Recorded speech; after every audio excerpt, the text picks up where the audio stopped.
నమస్తే శ్రీమాత్రే నమ శ్రీ గురుభ్యో నమ 2025 మేషాది ద్వాదశ రాశుల వారికి ఎలా ఉండబోతోంది? వివిధ రంగాల్లో ఉన్న వాళ్లకు ఆర్థికంగాను, కుటుంబ పరంగాను, ఆరోగ్యపరంగాను, వ్యాపార పరంగాను, ఉద్యోగపరంగాను ఎలా ఉండబోతోంది చూద్దాము.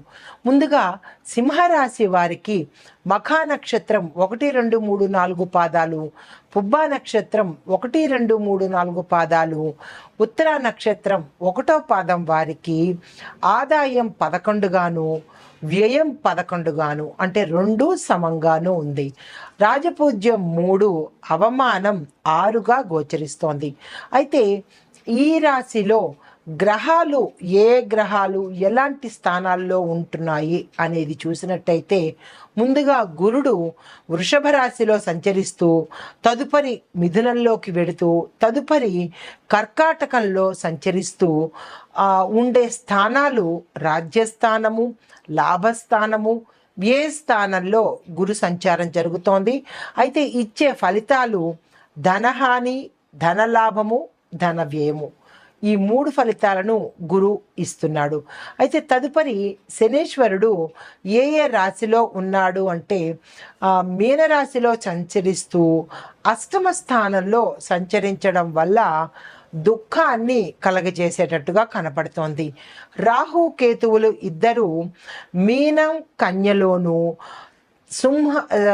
కుంభ సింహరాశిలోను సంచరిస్తూ అష్టమ ద్వితీయ స్థానాల్లోనూ, సప్తమ జన్మస్థానాల్లోనూ సంచరిస్తూ కష్టములు, శరీర పీడను ఇచ్చే అవకాశం కనపడుతోంది. ఇవి వీరిచ్చే ఫలితాలు.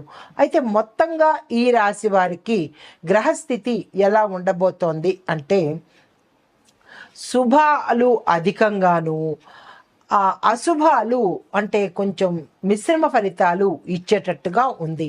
అంటే శుభ ఫలితాలు ఎక్కువ శాతము, మిశ్రమ ఫలితాలు తక్కువ శాతంగాను గోచరిస్తోంది. ఎక్కువ కాలము ధనలాభంతోనూ, ఉత్సాహంతోనూ, అప్రయత్నంగానే కార్యసిద్ధి, ధన వృద్ధి, ఆకస్మిక ధనలాభాలు, ఇంటా బయట గౌరవాలు, శుభకార్యాలు చేసుకోవటము, తరువాత ఔషధ సేవనము, ఆరోగ్యం ఒకంత బాధించేటట్టుగా కనపడుతోంది. తరువాత శరీర పీడ ఎందువల్ల అంటే, మీరు ఎక్కువగా ప్రయాణాలు చేసి రావాల్సి వస్తుంది కాబట్టి తద్వారా కొంచెం శరీరము అలసత్వానికి గురయ్యేటట్టు కనపడుతోంది. మనోల్లాసము ఎక్కువగా ఉంది. బంధుమిత్రులతో ఉంటారు, శుభకార్యాలు చేసుకుంటారు, వివాహ ప్రయత్నాలు సత్ఫలమవుతాయి. సంతాన ఫలితాలు కూడా మీకు, అంటే సంతానం కోసం చేసే ఫలితాలు కూడా మీకు చక్కని ప్రయోజనాన్ని ఇస్తాయి. కొన్ని చిన్న సమస్యలు ఎదుర్కోవడం తప్పదు. అయితే అవి ఎలాంటివి అంటే, కార్యనాశనము, తరువాత ఏదైనా పని చేస్తే వ్యతిరేకత, ప్రతికూలత కనబడుతోంది. సమస్యలన్నీ ఒక కొలిక్కి వచ్చినట్టే ఉంటాయి, కానీ మళ్ళా మొదటికి వెళ్ళే అవకాశం కనపడుతోంది. నూతన వస్త్ర, వస్తు, భూ, గృహ ప్రాప్తి కనపడుతోంది. మీకు ఇంటికి కావలసినవి మంచి వస్తువులను కొనుక్కునే అవకాశం కనపడుతోంది. సువర్ణాన్ని కూడా కొనే అవకాశం కనపడుతోంది. బంగారు ఆభరణాలు, నూతన వస్త్రాలు కూడా కొనుగోలు చేస్తారు. వృత్తి వ్యాపారాలు అన్నిట, వ్యాపారంలో కానీ, వృత్తిలో కానీ, మీరు చేసే పనిలో, ఉద్యోగంలో కానీ మీకు మంచి గుర్తింపు వచ్చి లాభాలు ఎక్కువ వచ్చే అవకాశం కనపడుతోంది. మిత్రుల వల్ల లాభము, శత్రువులు మిత్రులుగా మారతారు. తర్వాత మీరు ఏ ప్రయత్నం చేసినా అది సక్సెస్ అయ్యే అవకాశం కనబడుతోంది. కోర్టు కేసులు కానీ, పెండింగ్ కేసులు కానీ ఉన్నా కానీ అవి మీకు విజయాన్ని ఇచ్చి మీ వైపు వచ్చేటట్టుగా, అంటే ఫలితాలు మీ వైపు వచ్చేటట్టుగా కనపడుతోంది. అయితే తక్కువ వారి వలన మీరు మాటలు పడే అవకాశం కనపడుతోంది. మొత్తంగా చూసుకున్నట్టయితే ఫలితాలు మీకు 75% మంచి ఫలితాలే గోచరిస్తున్నాయి. మిగిలిన 25% మిశ్రమ ఫలితాలు గోచరిస్తున్నాయి. కాబట్టి ఏ రంగంలో ఉన్నవాళ్ళైనా సరే మనోవ్యాధికి గురవ్వడం కానీ లేదా డిప్రెషన్కి లోనవ్వడం కానీ అటువంటి పనులు చేయకండి. అయితే కష్ట నష్టాలు పెరుగుతాయి. భార్యాభర్తల మధ్య, సంతానం మధ్య మూలకంగా కొన్ని చిన్న చిన్న సమస్యలు పెరిగే అవకాశం ఉంది. అధైర్యపడకండి. శరీరాలందు పుళ్ళు కానీ గాయాలు కానీ వచ్చే అవకాశం కనపడుతోంది. చాలా జాగ్రత్తగా వ్యవహరించండి. వాహనాలు నష్టపోయే అవకాశము, స్థిరాస్తి నష్టము కలిగే అవకాశం కనబడుతోంది. అది జాగ్రత్తగా యోచన చేసుకోండి. అయితే ప్రథమార్థంలో కన్నా ద్వితీయార్థంలో అన్ని రకాలుగా మీరు తిరిగి మళ్ళా పుంజుకునే అవకాశం కనపడుతోంది. ఆరోగ్యం మెరుగుపడుతుంది. అనారోగ్యం వాళ్ళకి ఆరోగ్యం మెరుగుపడే అవకాశం ఉంది. శక్తిని పొందుకుంటారు. ధనాభివృద్ధి, ధనము ధాన్యము 2 వృద్ధి అయ్యే అవకాశం కనబడుతోంది. ఆగిపోయిన పనులు తిరిగి అప్రయత్నంగానే మీరు చేసుకోగలుగుతారు. ఐశ్వర్యము వృద్ధి అవుతుంది. తరువాత ఉద్యోగ, వృత్తి, వ్యాపారాల్లో అపరిమితమైన ధన లాభాలను మీరు పొందే అవకాశం ఉంది. ఇందాక అనుకున్నట్టుగా 75% మీకు అన్ని రకాలుగా చాలా చక్కనివి లాభదాయకంగానే ఉంది. మిగతా 25% కొంచెం మీకు మిశ్రమ ఫలితాలు ఉన్నాయి. కాబట్టి వాటిని మనం పరిష్కారాలతో సానుకూలంగా చేసుకోవచ్చు. అయితే ముందుగా విద్యార్థులకి ఎలా ఉండబోతోంది అంటే, విద్యార్థులకు సానుకూలమైన ఫలితాలు ఉంటాయి. మీరు ఇతర వ్యాపకాల మీద మనసు పెట్టడం తగ్గించి చదువు మీదే పెట్టినట్టయితే కనుక కొన్ని విద్యారంగాల్లో ఉన్నవాళ్ళు, ఉదాహరణకి ఇంజనీరింగ్ వాళ్ళు, డాక్టర్లు చదివేవాళ్ళు, వృత్తిరీత్యా న్యాయ వృత్తిరీత్యా ఉన్నవాళ్ళు, ఇలాంటి కోర్సుల్లో ఉన్న వాళ్ళకి మాత్రము స్టేట్ ర్యాంకులు తెచ్చుకొని విదేశాలు వెళ్ళే అవకాశం కనపడుతోంది. తరువాత కొన్ని రివార్డులు మీకు త్రుటిలో తప్పిపోయే అవకాశం ఉంది. కాబట్టి చాలా జాగ్రత్తగా మీరు వ్యవహరించాలి. అయితే ధన వ్యయం చేత అంటే ఎక్కువగా మీరు కావలసిన కోర్సు కనుక మీరు చెయ్యాలి అని అనుకుంటే ధనాన్ని ఎక్కువగా ఖర్చు పెట్టి మీరు ఆ సీట్లు సంపాదించే అవకాశం కనబడుతోంది. ఏవైనా ఇతర విద్యార్థులకు ఇబ్బందులు ఉంటే కనుక గణేష్ ఆరాధన చెయ్యండి. మీకు సానుకూలమైన ఫలితాలు పొందుతారు. తదుపరి నిరుద్యోగులకు ఇది మిశ్రమ కాలము. అంటే కొంతమందికి ఉద్యోగాలు వస్తాయి, కొంతమందికి ఇంకా ప్రయత్నాలు చేయవలసిన సమయం పడుతుందన్నమాట. కానీ ఒకంత ఆలస్యమైనా కానీ మీరు ఉద్యోగాలు పొందే అవకాశం కనపడుతోంది. కష్టానికి తగిన ఫలితము లేకపోయినా కానీ మీరు అనుకున్న దాంట్లోనే ఉద్యోగం పొందే ప్రయత్నం కనబడుతోంది. అయితే తక్కువ స్థాయి ఉద్యోగాలు పొందే అవకాశము, మీదేమో క్వాలిఫికేషన్ పెద్దది, కానీ మీరు తక్కువ స్థాయి ఉద్యోగాలు చేయవలసిన సమయము కొంతకాలమే. కాబట్టి దాన్ని మీరు చేజేతులా పాడు చేసుకోకుండా ఒప్పుకోవటమే మంచిదిగా చెప్పడం జరిగింది. తర్వాత దళారీల చేత కానీ, మధ్యవర్తి చేత కానీ, లేదా దొడ్డిదారి వైపు నుంచి మనం ఉద్యోగాలు పొందాలి అని అనుకున్న వాళ్ళకి నిరాశే మిగులుతుంది. మీరు అటువంటి ప్రయత్నాలేమీ చెయ్యకండి, వాళ్ళ వల్ల మీరు మోసపోతారు. తదుపరి ఉద్యోగస్తులకు ధనవృద్ధి కలుగుతుంది, ప్రమోషన్స్ వస్తాయి, ప్యాకేజ్ పెరుగుతుంది. మీరు అనుకున్న ప్రదేశాలకే బదిలీలు అయ్యే అవకాశం కూడా కనపడుతోంది. అయితే ఉద్యోగస్తులకు పై అధికారుల మన్ననలతో పాటు టార్గెట్స్ కూడా మీకు ఇవ్వడం జరుగుతుంది. ఎందుకంటే మిమ్మల్ని మెచ్చుకుంటూ, మీ పనితీరుని మెచ్చుకుంటూ మీకు కొంచెం టాస్క్లు ఇచ్చే అవకాశం ఉంటుంది. దాన్ని మాత్రం మీరు నో అనకుండా స్వీకరించండి. తరువాత వ్యాపారస్తులకు శుభాశుభ ఫలితములు మిశ్రమంగా ఉన్నాయి. అయినప్పటికీ 25% మీకు మిశ్రమ ఫలితాలు. వ్యాపారస్తులకి 75% లాభాలే ఉన్నాయి. కొత్త బ్రాంచీలు విస్తరించవచ్చు.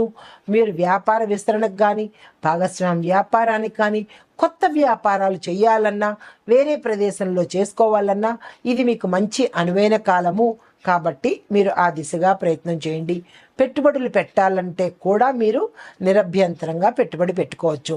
తరువాత స్నేహితులతో అంటే మీరు స్నేహితులనే పార్ట్నర్స్గా తీసుకుందాము అని అనుకున్న వాళ్ళు ఎవరైనా ఉంటే కనుక ఆ ప్రయత్నం చేయకండి. ఎందుకంటే వారితో భేదాభిప్రాయాలు వచ్చి మీ మిత్రత్వం కూడా చెడిపోయే అవకాశం కనబడుతోంది. కాబట్టి కొత్త వారితోనే మీరు భాగస్వామ్య వ్యాపారం చేయండి. మీ స్నేహితులతో భాగస్వామ్య వ్యాపారం చేయకండి. తరువాత వ్యాపార విస్తరణ చెయ్యాలి అని మీ యోచన బాగున్నా కానీ దానికి కాలయాపన జరిగే అవకాశం ఉంది. అయినప్పటికీ మీరు వ్యాపార విస్తరణ చేస్తారు. దాని ద్వారా లాభాలను కూడా మీరు పొందుతారు. తదుపరి కార్మికులకు చూసుకున్నట్టయితే కనుక వారికి కష్టాలు ఎక్కువ, ఫలితాలు తక్కువ అన్నట్టు కనపడుతోంది. వారి శ్రమ ఎక్కువ ఉంటుంది. ఆ శ్రమ వల్ల వాళ్ళకి ఒకంత మనశ్శాంతి తక్కువ అవుతుంది. అయినప్పటికీ మీరు నిరాశ చెందకండి. ఈ యొక్క శ్రమ మీకు ముందు ముందు మంచి అవకాశాలు, మంచి ప్యాకేజీ ఇచ్చే అవకాశం ఉంది. కాబట్టి కార్మికులు అస్సలు నిరాశ చెందకండి. తరువాత మీకు అవకాశం ఉన్నంత వరకు మాత్రమే పని చేయండి. పనిముట్లతో షార్ప్గా ఉండే యంత్రాల దగ్గర పనిచేసే వాళ్ళు, షార్ప్గా ఉండే ఐటమ్స్తో పనిచేసే కార్మికులు చాలా జాగ్రత్తగా వ్యవహరించండి. తద్వారా మీకు అవయవాలు తెగిపడే అవకాశము, ప్రమాదాలు జరిగే అవకాశం ఉంది. కాబట్టి చాలా అలర్ట్గా మీరు అక్కడ పనిచేయాల్సి ఉంటుంది. తదుపరి వ్యవసాయదారులకు ప్రతిఫలాపేక్ష మాత్రం మీకు చాలా సామాన్యంగానే ఉంటుంది. నిరాశ చెందకండి. ఆర్థిక వనరులు సమకూరుతాయి. అంటే మీరు అనుకున్న సమయానికి డబ్బు అందుబాటులోకి వస్తుంది. తరువాత క్షేత్ర వృద్ధి అంటే మీ భూమిని వృద్ధి చేసుకుంటారు. పశువు వృద్ధి, పశువుల్ని కొనుక్కుంటారు. ఆదాయం చాలా చక్కగా వస్తుంది. కొన్ని పంటల వాళ్ళకి అంటే వాణిజ్య పంటల వాళ్ళు అనుకోండి, మెట్ట పంటలను వాళ్ళకి మంచి మంచి లాభాలు వచ్చే అవకాశం ఉంది. వ్యవసాయదారులకు, రైతులకు నేను చెప్పే సూచన ఏంటంటే భూమాతను పూజించండి. ఆ తల్లి అనుగ్రహం వల్ల మీరు ఏదైనా చిన్న చిన్న నష్టాలు చవిచూచినట్టయితే ఆ తల్లి మిమ్మల్ని కాపాడే అవకాశము, అటువంటి ప్రమాదాలు జరగకుండా చూసే ఆ బాధ్యత ఆ భూమాత మీద ఉంటుంది. కాబట్టి భూమి పూజను మీరు ప్రతిరోజు చేసినా లేదా ప్రతి శుక్రవారం కనుక అది మీరు ఒక నియమంగా పెట్టుకున్నట్టయితే ఆ తల్లి అనుగ్రహం కలుగుతుంది. తర్వాత అనారోగ్యము, రైతులకు అనారోగ్యం కొంచెం కనపడుతోంది, జాగ్రత్త వహించండి. మరొక విషయం ఏంటంటే మీ యొక్క శక్తి సన్నగిల్లే అవకాశం కనపడుతోంది. ప్రభుత్వం తరపు నుంచి మీకు సమయానికి ఏవైనా పథకాలు ఉంటే ఆ పథకాలు మీకు అందుబాటులోకి వస్తాయి. తదుపరి ఆక్వాకల్చర్ వాళ్లకు కత్తి మీద సాములాగా ఉంటుంది. ప్రకృతి వైపరీత్యాల వల్ల మీకు ఒకంత నష్టం కలిగేటట్టుగా ఉంది. చాలా జాగ్రత్తగా చూసుకోండి. కానీ ద్వితీయార్థంలో మీకు లాభాలు వచ్చే అవకాశం కనబడుతోంది. ధైర్యంతో శక్తిని సమకూర్చుకొని అధైర్యపడకుండా కనుక మీ వ్యాపారం మీరు చేసుకున్నట్టయితే కనుక మీరు లాభాలు పొందే అవకాశం ఉంది. మధ్యలో విరమించుకోవడం మాత్రం చెయ్యకండి. తదుపరి కవులు, కళాకారులకు ఇది చాలా మంచి కాలము. సన్మానాలు చేసుకుంటారు, సత్కారాలు చేయించుకుంటారు. తర్వాత అవార్డులు వచ్చే అవకాశము, మీ యొక్క పాండిత్యానికి గుర్తింపు కలిగి ధనం కూడా వచ్చే అవకాశం మీకు కనపడుతోంది. తదుపరి సినిమా రంగం వారికి చాలా ప్రోత్సాహకాలంగా ఉంటుంది. విజయాన్ని సాధిస్తారు, ఆర్థికంగా మెరుగుపడతారు. నిర్మాతలకు, డైరెక్టర్లకు కూడా చాలా చక్కని అవకాశము. డైరెక్టర్లకు మంచి మంచి ప్రాజెక్ట్స్ వస్తాయి. నిర్మాతలు పెట్టిన పెట్టుబడికి నాలుగింత లాభాలు వచ్చే అవకాశం కనపడుతోంది. తదుపరి రాజకీయ నాయకులకు శుభాశుభ ఫలితాలు మిశ్రమంగా గోచరిస్తోంది. అయితే మీకు కొంత వ్యతిరేకత కనబడుతోంది. ఎందువల్ల అంటే గతంలో మీరు ప్రజలకు ఏదైనా మాట ఇచ్చి అది చెయ్యని పక్షంలో కనుక ఆ ప్రభావం మీకు ఇప్పుడు కనబడే అవకాశం ఉంది. కాబట్టి చాలా జాగ్రత్తగా ఇచ్చిన మాటను నిలబెట్టుకునే పని మీద మీరు ఉండండి. దీనివల్ల మీకు అధిష్టానంలోనూ ఇటు ప్రజల్లోనూ గౌరవం పెరిగే అవకాశం కనబడుతోంది. లేదు అంటే కనుక మీరు ఉన్న పదవికే భంగం వాటిల్లే అవకాశం ఉంది. చాలా జాగ్రత్తగా అలర్ట్గా పనిచేయాలి. తర్వాత కోర్టు కేసుల్లో మీరు ఇరుక్కోవాల్సిన అవసరం కనబడుతోంది.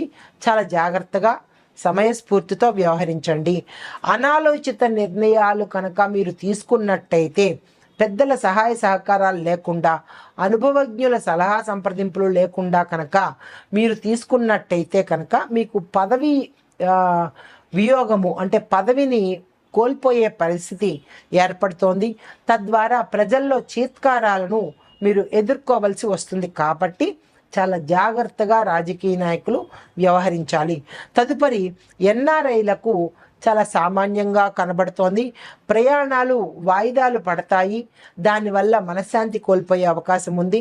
స్పెక్యులేషన్ వ్యాపారం చేసిన వాళ్ళైతే కనుక మిశ్రమ ఫలితాలు గోచరిస్తోంది. మీరు అబ్రాడ్లో ఉద్యోగం చేసే వాళ్ళు ఎవరైనా ఉంటే కనుక ఈ రాశిలో ఉండేవాళ్ళు చాలా జాగ్రత్తగా ఉండాలి. సిబిఐ దాడులకు కానీ లేదా ఐటీ దాడులకు కానీ మీరు ఇరుక్కునే పరిస్థితి కనబడుతోంది. చాలా జాగ్రత్తగా వ్యవహరించండి. ట్రాన్స్పరెన్సీతో అంటే పారదర్శకంగా మీరు పనిచేసినట్టయితే కనుక ఇటువంటి ఆటంకాలు మీ దరికి రావు. అయితే ఇప్పుడు పరిహారాలు సూచనలు చూసుకున్నట్టయితే కనుక ఈ సంవత్సరంలో మీరు గురు, శని, రాహు, కేతువులకు గ్రహశాంతి చేయించడం కానీ, నవగ్రహ ఆలయాలు దర్శించడం కానీ చేస్తూ జపాలు దానాలు ఇచ్చుకున్నట్టయితే కనుక సానుకూలమైన ఫలితాలు మీరు పొందే అవకాశం కనబడుతోంది. అయితే మీ యొక్క అదృష్ట సంఖ్య 1, 2, 3, 4, 7, 9 మీకు అదృష్ట సంఖ్యలు కాబట్టి మీరు ఏ పని చేయాలన్నా ఈ సంఖ్యలతో ఈ తేదీల్లో మీరు చేసుకున్నట్టయితే మంచి అవకాశాలు, సానుకూలమైన ఫలితాలు మీరు పొందే అవకాశం ఉంది. ఆది, సోమ, గురు, మంగళవారాలు మీకు కలిసి వచ్చే అదృష్ట వారాలు. ఇది ఈ రాశి వారికి చెప్పదగిన ఫలితాలు, పరిహారాలు. మొత్తంగా ఈ రాశి వాళ్ళకి ఈ 75% మంచి ఫలితాలే ఉన్నాయి, 25% కాబట్టి ఈ పరిహారాలను మీరు పాటించుకుంటూ ఆ శాతాన్ని కూడా మీరు 100% చేసుకుంటారని ఆశిస్తూ పేరున ప్రతి ఒక్కళ్ళకి నూతన సంవత్సర శుభాకాంక్షలు.